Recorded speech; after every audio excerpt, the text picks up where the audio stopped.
자, 그러면 오늘 설교 본문을 말씀드리고 함께 읽어보면서 수요 예배 설교를 시작해 보도록 하겠습니다. 자, 오늘의 설교 본문은 에스라 3장 12절부터 13절까지가 되겠습니다. 에스라 3장 12절부터 13절까지의 말씀을 다 같이 함께 읽어보도록 하겠습니다. 제사장들과 레위 사람들과 나이 많은 족장들은 첫 성전을 보았으므로 이제 이 성전의 기초가 놓임을 보고 대성통곡하였으나 여러 사람은 기쁨으로 크게 함성을 지르니 백성이 크게 외치는 소리가 멀리 들리므로 즐거이 부르는 소리와 통곡하는 소리를 백성들이 분간하지 못하였더라. 아멘. 자, 저는 방금 우리가 함께 읽어본 이 에스라 3장 12절에서 13절 말씀을 가지고 성전 때문에 울다, 이와 같은 제목으로 지난주부터 시작해온 에스라 공부의 두 번째 시간을 이어가 보도록 하겠습니다. 자, 오늘은 이런 질문을 먼저 던져 볼까 합니다. 최근에 언제 울어보셨습니까? 저는 어저께 어떤 분의 눈물을 보았죠. 우리와 함께 신앙생활 하시다가 한국으로 들어간 노혜경 집사님의 눈물을 사실은 주일 때부터 계속 본 것 같습니다.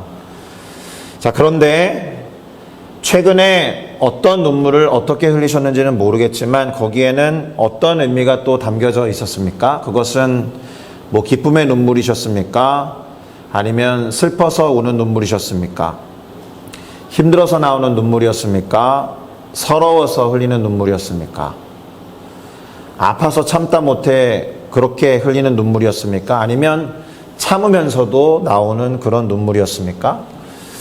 우리가 흘렸던 여러 가지 눈물들 중에는 그렇듯 여러 눈물들이 있을 테고 여러 가지 의미가 있을 것입니다. 그런데 우리가 읽어본 오늘 설교 본문에는 성전 때문에 눈물을 흘린, 특별히 대성통곡했던 사람들이 등장함을 봅니다.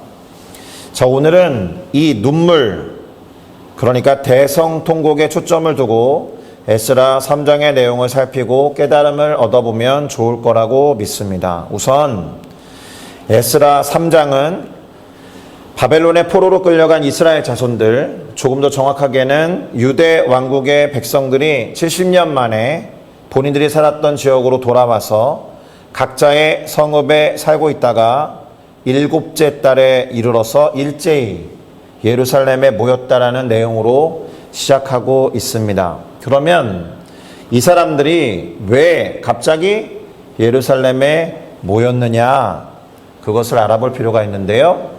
일제히 일어나서 이스라엘의 하나님을 위해 제단을 만들고 모세의 율법에 기록된 대로 번제를 드리기 위해서 모였다라는 겁니다.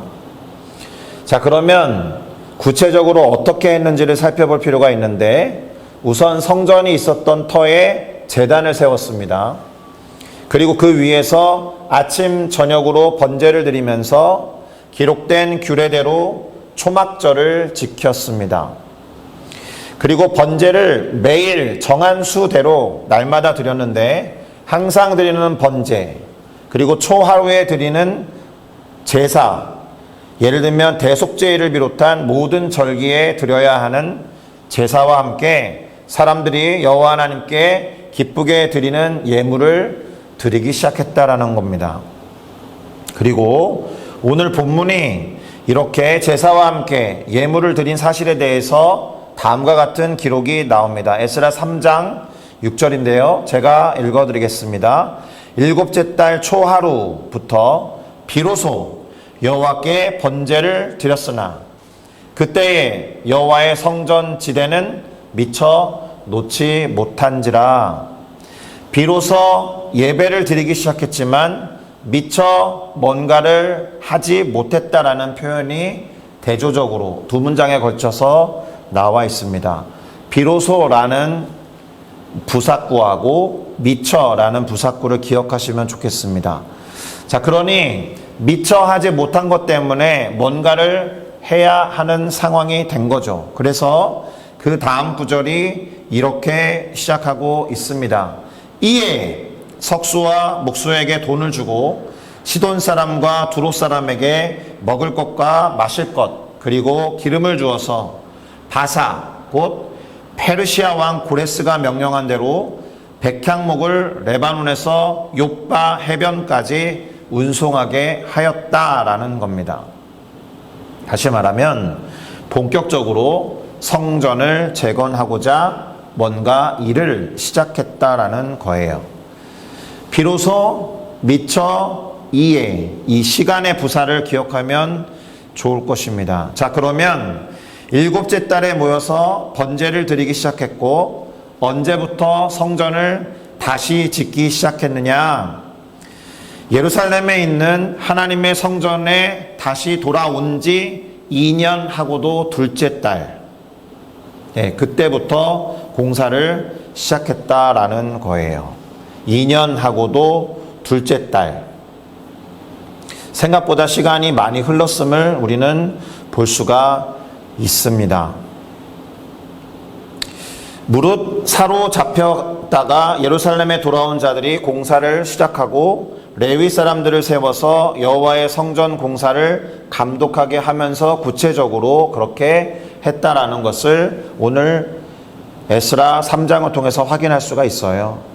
자, 그리고 성전의 기초를 놓을 때 제사장들은 예복을 입었고 나팔을 들었으며 레위 사람들 중에서 아삽 자손 사람들은 재금을 들고 서서는 이스라엘 왕 다윗이 정하고 명령했던 규례대로 여호와 하나님을 찬송했다라는 겁니다. 우리가 왜 성전을 짓거나 교회를 건축할 때 목회자들이라든지 성도들이 모여서 함께 찬양하는 것과 동일한, 함께 예배하는 것과 동일한 장면이 연출되고 있는데, 그러면 이분들이 불렀던 찬송의 내용이 무엇인지를 살펴볼 필요가 있는데, 주는 지극히 선하심으로 그의 인자하심이 이스라엘에게 영원하시도다, 이렇게 찬송하면서 주님의 선하심과 이스라엘을 향한 영원한 인자하심을 높이고 또 고백했다라는 겁니다.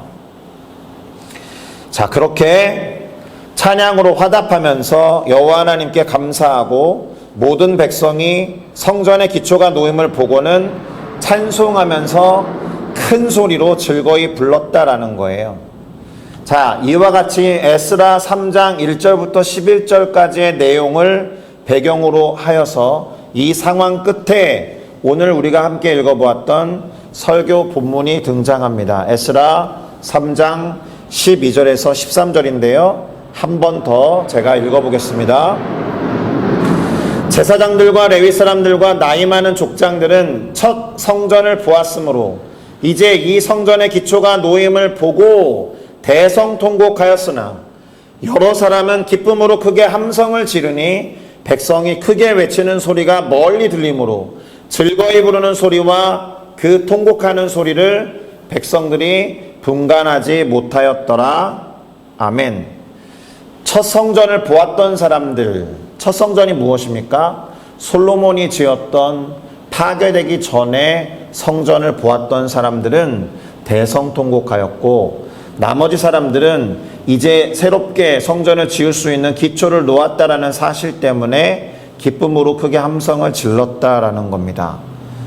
자, 그러면 제사장들 그리고 레위 사람들, 특별히 나이 많은 족장들이 흘렸던 눈물, 제가 처음에 설교를 시작할 때 최근에 언제 눈물을 흘리셨습니까? 라고 물어보았고, 그리고 그 눈물은 어떤 의미를 지녔습니까? 라고 물어본 것과 마찬가지로 제사장들과 레위 사람들 그리고 나이 많은 족장들이 흘린 눈물, 특별히 대성통곡의 이유가 무엇인지를 아는 것이 중요하다라는 것입니다. 우선은 지금 본문에서 살짝 읽어보았듯이 이분들은 첫 성전을 보았기 때문에 눈물을 흘렸다라는 거예요.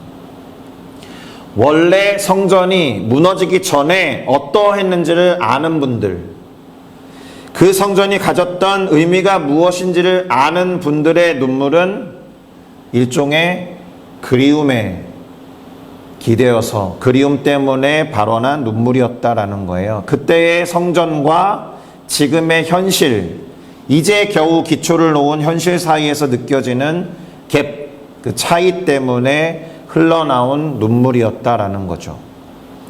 제가 이 눈물의 의미를 어떻게 하면 우리 같이 생각해 볼 수 있을까 고민을 하다가 배우 박영규 씨에 관한 이야기를 나누는 것이 적절할 것 같아서 준비를 해보았습니다. 제가 작년에 선교대회 때문에 한국에 들어갔을 때 한 사업장에 가서 예배를 드렸는데 그때 박영규 씨가 그 예배에 와서 간증과 함께 찬양을 부른 바가 있습니다. 아시다시피 배우 박영규 씨는 아들을 잃어버린 기억을 갖고 있어요. 이 박영규 씨로 하여금 최근에 또 눈물을 흘리게 했던 한 프로그램의 영상을 잠시 보도록 하겠습니다. 사진은 많이 좀 찍어 놓으셨어요? 아니 나는 내가 가장 가슴 아프게 그런 거대. 같이 이렇게 시간을 많이 못 갖고 또 그렇게 돼가지고 유품 같은 거 그냥 다 마음이 아파가지고 유품 같은 거 다 태워버리고. 그래서 저희 제작진이 이게 혹시 좋은 선물이 될까 해서 선물을 준비를 했는데요. 지금 아드님이 지금 83년생이시니까 마흔 하나 됐겠죠? 그러면은 지금 어떤 모습일까? 정말 그- 좋은 선물이 됐으면 좋겠어요. 이제 41 돼서 어떤 모습이 변했을까? 네네네. 와 기대가 되는데. 어떨까요? 지금 제가 먼저 보니까 너무 멋있어요. 제가 이거 제가 이거 대신 전해드리겠습니다. 네. 야.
진짜 너무 닮았어 진짜. 내가 상상하는 얼굴이야. 나도. 너 어떻게 이렇게 둘이 있는 사진을 이렇게.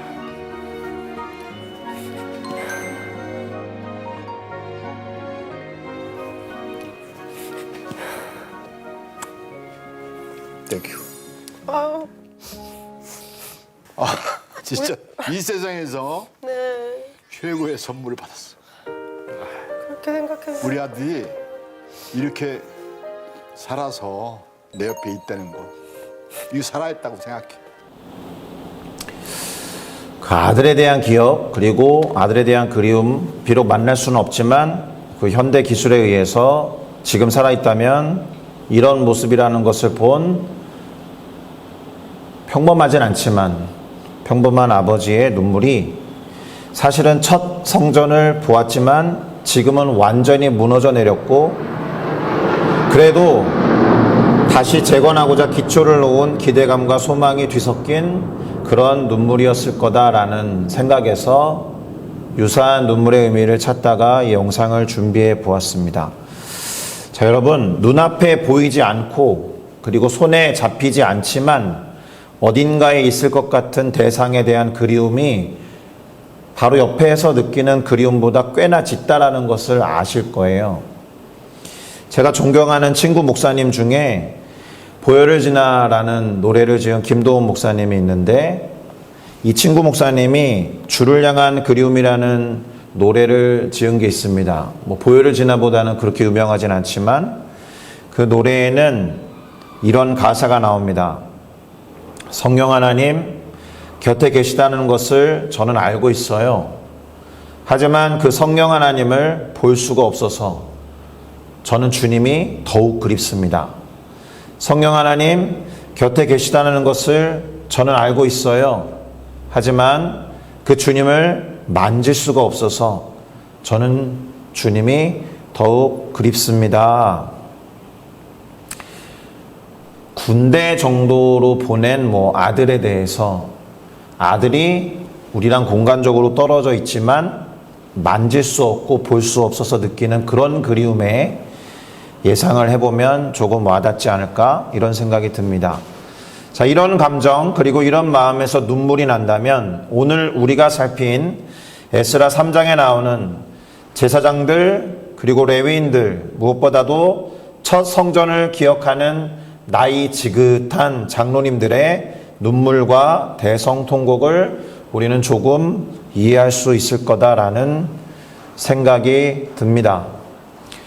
자, 그런데 그리움에 대해서 한번 생각해 볼 필요가 있는데요.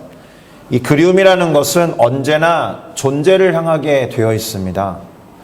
첫째, 한때 존재했거나, 둘째, 지금도 존재하거나, 셋째, 존재할 것이다 라고 믿는 대상이 분명히 있어야 느끼는 것이 그리움이에요. 그러나 지금은 어찌된 이유에서든지 부재한 상태에 있어야 그 대상을 향해서 그리움이라는 것을 느낀다라는 겁니다. 존재했었던 성전, 그리고 지금은 존재하지 않지만 이 기초를 놓음으로 인해서 결국 다시 존재할 것이다 라고 믿는 그 성전에 대해서 그 안에 담기는 하나님의 임재를 향한 그리움 때문에 흘렸던 장로님들의 눈물이 대성통곡으로 표현되었다라는 거예요. 과거의 어느 시점을 향한 그리움. 자, 그런데 제가 몇 차례 그런 말씀을 드린 바가 있습니다. 신앙이라는 것은 결코 추억이 되어서는 안 된다. 우리가 지금의 신앙을 만족하지 못할 때 습관적으로 떠올리는 것이 있는데 내가 그때는 신앙이 참 좋았는데 라고 하면서 과거의 어느 시점에 신앙을 꺼내는 모습이 있다라는 거죠. 우리도 초대교회로 돌아가자 이렇게 말하면서 옛 신앙을 회복하려고 애를 쓰는데 사실 신앙은 추억으로 그쳐서는 안 되는 거죠. 왜냐하면 우리가 신앙하고 바라보는 하나님이 영원 무궁하신 존재이기 때문에 우리의 신앙은 언제나 현재이자 동시에 끊임없는 추구여야 한다는 점에서 언제나 미래여야 하거든요. 과거의 어느 시점을 그리워하는 것으로 그치면 결국 그 정도 수준으로만 돌아가게 될 겁니다. 자, 그런데 좋았던 시절에 대한 그리움, 그리고 과거에 존재했던 것에 대한 그리움이 어떤 시작점이나 계기가 되어서 기대와 소망을 품게 한다면, 그리고 다시 존재할 것에 대한 그리움을 품게 만든다라면 그것이 신앙생활의 새로운 시도로 이어질 것이기 때문에 그것도 참 괜찮은 일이 아닐까 이런 생각을 해보았습니다. 자, 그러니 오늘 본문과 같이 이제 기초가 놓였으니 하나님을 예배하고 제사를 드리던 첫 성전의 모습을 회복할 것이다 라고 하는 기대감이 섞여 있는 눈물과 함께 비로소 지금 예배하게 되었구나. 그런데 미처 아직 기초를 놓지 못했구나. 그래서 기초를 놓아야겠구나 라고 표현된 이 감정의 흐름이 섞여 있는 대성통곡이었다라는 것을 기억할 필요가 있습니다. 자, 이제 설교를 마무리해 보겠습니다. 우리가 잘 아시다시피 성전이라는 것은 눈에 보이는 공간과 장소만을 의미하지 않습니다. 성전이라는 것은 하나님이 임재하는 모든 것을 뜻할 수 있기 때문에 우리의 영혼도 성전이 될 수 있는 것이고 성도들이 모여있는 공동체도 성전이 될 수 있는 거죠. 중요한 것은 신앙의 기초를 놓는 것, 그래서 그것을 시작점으로 해서 하나님과의 관계를 다시 시도하는 것만으로도 감격스러워하면서 새로운 기대감과 소망을 품고 나아가는 우리 모두가 되어야 할 줄로 믿습니다. 그리고 그동안 하나님께서 그토록 원하셨던 신앙의 기초를 이제서야 비로소 시작하게 되었을 때, 아직 갖추지 못한 것이지만 비로소 시작해서 이에 주님의 기뻐하심을 향해서 나아가야겠다라고 결단한다면, 그리고 비로소 주님이 그것을 기뻐하시고 고대하셨다라는 마음을 알고 깨달아서 그동안 너무 죄송했습니다라고 하는 깊은 회개의 눈물을 흘려도 좋을 것입니다. 오늘 본문과 같이 기뻐하는 소리와 합쳐져 가지고 대성통곡하던 눈물이 다른 사람들에게는 들리지 않고 분간이 되지 않았다라고 했었는데, 어쩌면 우리는 그 안에 흘러나온 대성통곡의 소리를 들어야 하는 것이고 그렇게 눈물을 흘려야 하는지도 모릅니다. 그리고 그렇게 분간이 되지 않는 대성통곡의 눈물과 울음소리를 하나님은 들으신다. 하나님은 알아차리신다. 그래서 하나님이 위로하시고 그 눈물을 기뻐하시는 줄로 믿습니다. 그러니 그렇게 시작하여서 다시 쌓아가는 하나님과의 관계를 기대하면서 또 결단과 함께 시작해 보는 것, 이것이 에스라 3장을 함께 살펴본 오늘의 결론이 되겠습니다. 4장부터 그토록 소망하고 시도했던 성전의 재건이 방해를 받거든요. 그건 다음 주부터 공부를 해볼 텐데, 우리가 결단하고 시작해도 방해가 없을 수는 없다. 지금 1월 15일 아닙니까? 여전히 올 한 해는 350일 남았어요. 근데 이제 시작하는 단계에 있는데 고작 2주 정도의 시간 동안 뜻한 대로 되지 않았다라고 해서 포기하지 마시고 지금부터 시작해서 내가 그려보고 있는 그 그리움이 실제로 그림이 되고 그 그림을 삶으로 드러내고 살아내는 저와 여러분이 되시기를 예수 그리스도의 이름으로 축복합니다. 기도하시겠습니다.